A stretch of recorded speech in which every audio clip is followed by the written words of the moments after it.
Hi friends, कसे आहात सगळे? मी आहे जयश्री आणि महा एक्झाम्स या यूट्यूब चॅनलवर तुमचं पुन्हा एकदा खूप खूप मनापासून स्वागत. तर फ्रेंड्स, आज आपण 17 एप्रिल 2026च्या काही चालू घडामोडी पाहणार आहोत. त्याआधी जर चॅनलवर नवीन असाल आणि चॅनलला सबस्क्राईब केलं नसेल तर महा एक्झाम्स या यूट्यूब चॅनलला नक्की सबस्क्राईब करा.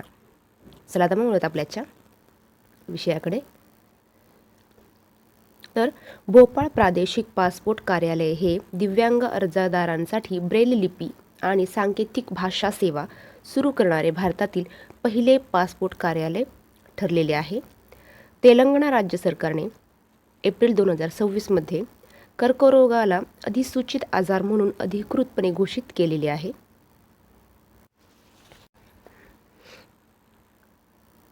पुढे पाहूया.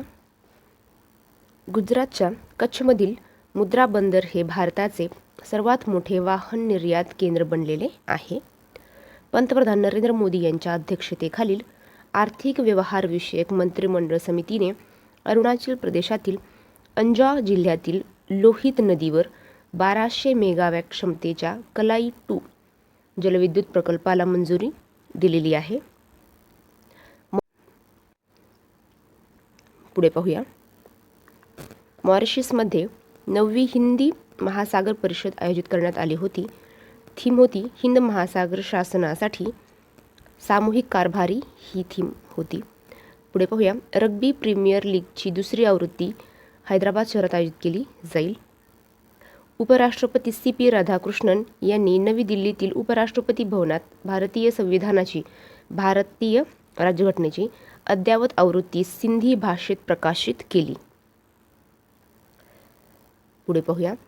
लोरा कार्डोसो ब्राझील एकाच T20 सामन्यात 9 बळी घेणारे जगातील पहिली महिला क्रिकेटपटू बनलेली आहे. भारतीय अंतराळ संशोधन संस्थेने गगनयान मोहिमेसाठी दुसरी एकात्मिक एअर ड्रॉप चाचणी श्रीहरिकोटा येथील सतीश धवन अंतराळ केंद्रात यशस्वीरित्या पार पडली. भारत व उझबेकिस्तान यांच्यातील संयुक्त लष्करी सराव डस्टलिकची 7वी आवृत्ती उझबेकिस्तानमध्ये आयोजित करण्यात आली आहे. पुढे पाहूया.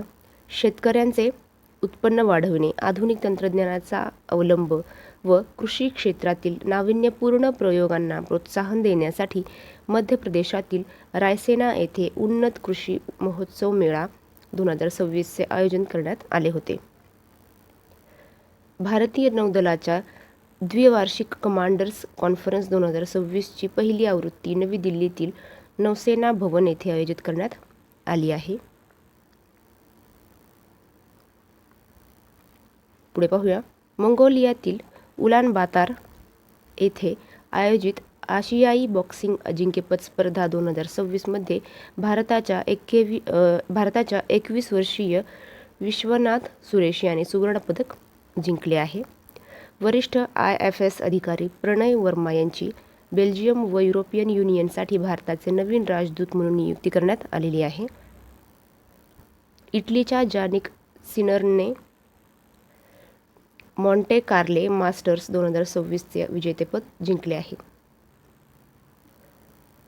पुढे पाहूया.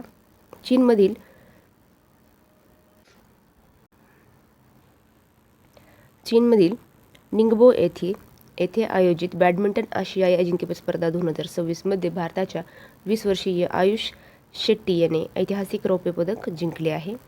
जालियनवाला बाग हत्याकांड स्मृती दिन 13 एप्रिल रोजी पाळला जातो. पुढे पाहूया. गुजरात टायटन्सचा कर्णधार शुभमन गिल IPLच्या इतिहासात 4000 धावा करणारा सर्वात तरुण भारतीय खेळाडू ठरलेला आहे.